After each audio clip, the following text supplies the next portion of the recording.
had a go at the Kawasaki. This is all up together. I've rewired a lot of the points stuff, not rewired, but put different terminals on it because it was just constantly sort of fouling or playing up. So we've got to play with that. We've had the carbs off and clean them all out, check that everything works, everything, you know, there's carb cleaner coming through every orifice and everything working fine, jets out clean, blah blah blah, all the usual suspects. Excuse me. And so that one we're up together with. As usual, the garage needs a bit of a tidy up. It doesn't help that I've got too many bikes and too much rubbish and need a shed really. Honda, I'm not going to bother with that. At one point in time I'm going to have another go at the clutch to put what I call a chatter plate in, but not today. The BSA has got a little problem with an oiler which is buried, and I need to get the BSA out and around where the Kawasaki is at the moment so I can work on it. It's got a little union which literally is tucked round behind the back of the engine, which is well, I've always considered it a chain oiler, but whether it's a breather or chain oiler, blah blah blah, I don't know, but it was a chain oiler originally and it's finally snapped off, so I've got to take that out, have a look and see what I can do with that. As I say, this one seems to be okay. I'll probably run it up the road today and put some petrol in it and just see. It might be running rich, but it might just need running, you know. So she's done a few miles, a couple of 100 miles I think, and it seems to be, well, I think I've got it better now. I've altered the timing slightly, but number one, left hand cylinder is still lazy to start. She'll start on the right hand cylinder and never on the left, and you choke it and it comes on, so I don't know, jetting, carburation, blah blah blah. I think if I take the carbs off again I'll swap the jets because it's got 75 and 80 as it should have, 75 on the left, 80 on the right. Primary jets, I don't know which ones they are, not main jets, primary jets I think. And that, it's just the left hand cylinder's just constantly never right. So anyway, we'll have a play with that. Interestingly, I've stumbled on a bit of information from a friend of mine who had these back in the day. A couple of his friends had brand new ones, and they said the carbs were always a problem and they were regularly dispensed with, and Z400 GPs, well, different carbs put on. Well, this has got different carbs on it. I think they're GPZ 305 carburetors or Z400. I don't even know much about that model. So obviously there's a known issue, and it's probably jetting. I don't know. But anyway, that's what it feels like. Timing's altered a bit. Seems to run better. Whether it is, I'm going to get some plugs. Halford's is the place of choice for those. I'm going to order them because they didn't have any in stock, but they're the cheapest place you can buy them. DR8 ESs, I think they are. So I'll probably order 10 of those because then I'll have some for the Honda, which takes the same, and a whole bag of goodies for the future, as it were. But that's it. We get the garage door open and swap some bikes around. Last nut is just there, pretty inaccessible, so there's a pretty good chance I'm going to struggle with this, but it's got a snapped off breather on it. As you can see, it's dumping oil. Not so, yeah, it's all over the back wheel as well, but it's I need to get it out and have a look at it, so that's going to be today's struggle. I found that just turns, so obviously it's held in by some other means. I can't believe it's just that screw, otherwise it would have dropped out a long time ago. But we'll have a look, and I think we're going to have to take the cover off. So finally got off. As you can see, this one is snapped the end off, which is soldered in there by the looks of it. So we'll have a go and see if we can replace it. I think I've got the end over there.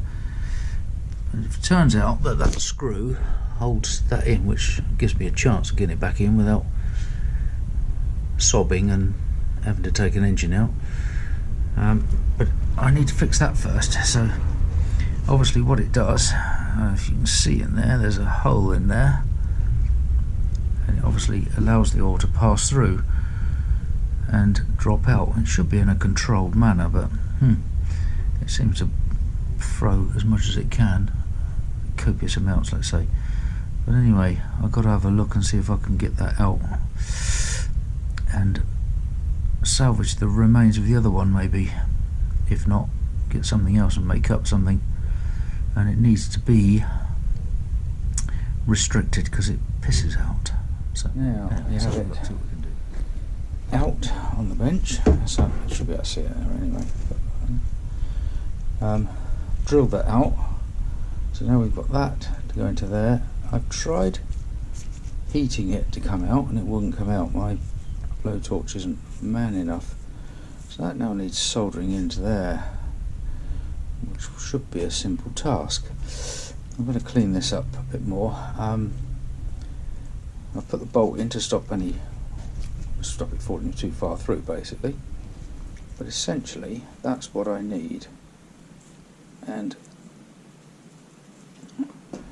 my problem is, can I get it hot enough with just a simple blowtorch? Well, this thing's old as the house is just a plumber's blowtorch, really. So I'll find my solder out and give it a go, but I'm not so sure. I'm going to might have to give up and get somebody to do this for me. Let's see how it's going. Right, there we have it. Soldered it in. I had to drill it out in the end. It wouldn't come out with the heat, but I soldered it in okay.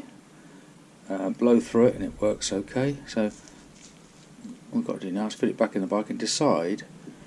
There's the decision. Whilst it was feeding, as in down to the chain, a load of oil went everywhere. Do I want that much oil going everywhere? Don't know. Anyway, I'll have a look and see what I'm going to do. So I could turn it up. In theory it wouldn't come out, but it'd still breathe. But then it might, well, I don't know, be alright. I'll just put a long tube on it then. I might do that and just see how it goes for a while. And not really bother with the chain oiling, because the bike doesn't do that many miles and I'm going to oil the chain anyway.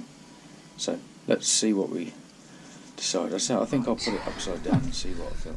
I think we're there. Now if you see what I've done, got it all back on. I don't know if you can see that. Well, it's there anyway. And then what I've done is I've looped the outlet back around and back up, as seen, so I can actually use it to a bit of a gauge where it's blowing pressure.